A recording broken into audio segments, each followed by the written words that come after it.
നമസ്കാരം, ജന്മഭൂമിയിലേക്ക് സ്വാഗതം. കോൺഗ്രസ് നേതാവ് രാഹുൽ ഗാന്ധി ഏപ്രിൽ 26-ന് ശേഷം അമേഠിയിൽ എത്തുമെന്നും ജനങ്ങളെ ജാതീയതയുടെ പേരിൽ ഭിന്നിപ്പിച്ച് ഒന്നിനു പുറകെ ഒന്നായി ക്ഷേത്രങ്ങൾ സന്ദർശിക്കുമെന്നും കേന്ദ്രമന്ത്രിയും പ്രാദേശിക എംപിയുമായ സ്മൃതി ഇറാനി ആരോപിച്ചു.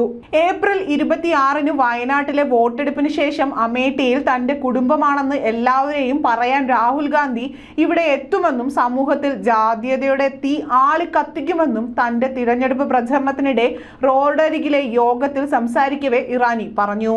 അയോധ്യയിലെ ശ്രീരാമന്റെ പ്രതിഷ്ഠാ ചടങ്ങിനുള്ള ക്ഷണം രാഹുൽ ഗാന്ധിയും കോൺഗ്രസ് പാർട്ടിയും നിരസിച്ചെങ്കിലും അമേഠിയിലെ ക്ഷേത്രങ്ങളിൽ അദ്ദേഹം കറങ്ങുന്നത് കാണും.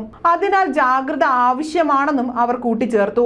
2019-ലെ ലോക്സഭാ തിരഞ്ഞെടുപ്പിൽ കോൺഗ്രസിന് കനത്ത തിരിച്ചടിയായി. 15 വർഷമായി മണ്ഡലം കൈവശം വെച്ചിരുന്ന രാഹുൽ ഗാന്ധിയിൽ നിന്ന് ഇറാനി അമേഠി പിടിച്ചെടുത്തിരുന്നു. കോൺഗ്രസ് ഇതുവരെ സ്ഥാനാർത്ഥിയെ പ്രഖ്യാപിച്ചിട്ടില്ലെങ്കിലും പ്രാദേശിക പാർട്ടി പ്രവർത്തകർ രാഹുൽ ഗാന്ധിയെ വീണ്ടും മത്സരിപ്പിക്കാനാണ് ഇപ്പോൾ ശ്രമിച്ചുകൊണ്ടിരിക്കുന്നത്. രാഹുൽ ഗാന്ധി ഒരിക്കലും അമേഠി വിഷയം പാർലമെന്റിൽ ഉന്നയിച്ചിട്ടില്ല എന്നും പലപ്പോഴും സഭയിൽ നിന്ന് വിട്ടുനിൽക്കാറുണ്ട് എന്നും കേന്ദ്രമന്ത്രി ആരോപിച്ചു. രാഹുൽ ഗാന്ധി 15 വർഷമായി എംപി ആയിരുന്നിട്ടും അവരിൽ 10 പേർ കേന്ദ്രത്തിലും യുപിയിലും അദ്ദേഹത്തിന്റെ സഖ്യ കക്ഷിയായ എസ്പിയുടെ കീഴിൽ യുപിഎ അധികാരത്തിലിരിക്കെ ഇപ്പോഴും അമേഠിയിലെ ജനങ്ങൾക്ക് കുടിവെള്ളം പോലും ലഭിച്ചിട്ടില്ല എന്ന് അവർ ആരോപിച്ചു. നരേന്ദ്രമോദി അധികാരത്തിൽ വന്നതിന് ശേഷം മാത്രമേ അമേഠിയിലെ ജനങ്ങൾക്ക് അവരുടെ വീടുകളിൽ കുടിവെള്ളം എത്തിക്കാനാകൂവെന്നും അവർ അവകാശപ്പെട്ടു.